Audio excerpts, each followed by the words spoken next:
Ghotki Pakistan peoples party ज़िले घोटकी जे सदर मीर बाबर अली खान लुंड पाना कराची जे गोल्फ क्लब में शानदार अफ्तार डिनर जो एहतमाम कयो जंहिंमें पाकिस्तान पीपल्स पार्टी मरकज़ी ऐं सूबाई अॻवाननि सियासी समाजी शख़्सियतुनि समेत मुख़्तलिफ़ शोबनि सां वास्तो रखंदड़ अहम शख़्सियतुनि वॾे अंग में शिरकत कई। अफ्तार डिनर में पाकिस्तान पीपल्स पार्टी सिंध जे सदर निसार अहमद खोड़ो, जनरल सेक्रेटरी सैयद वक़ार मेहंदी,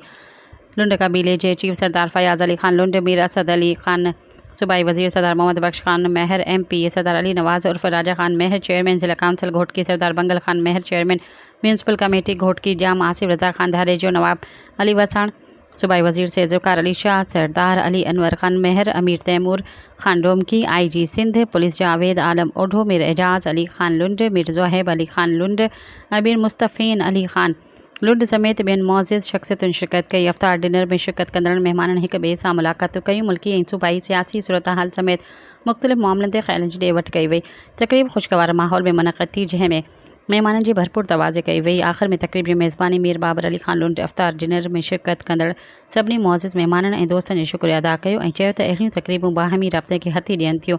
ऐं भाईचारे जे माहौल खे वधीक मज़बूत कनि थियूं। सब्सक्राइब कयो अवामी न्यूज़ HD खे ऐं ताज़ा तरीन ख़बरुनि लाइ ॾिसंदा रहो अवामी न्यूज़ HD।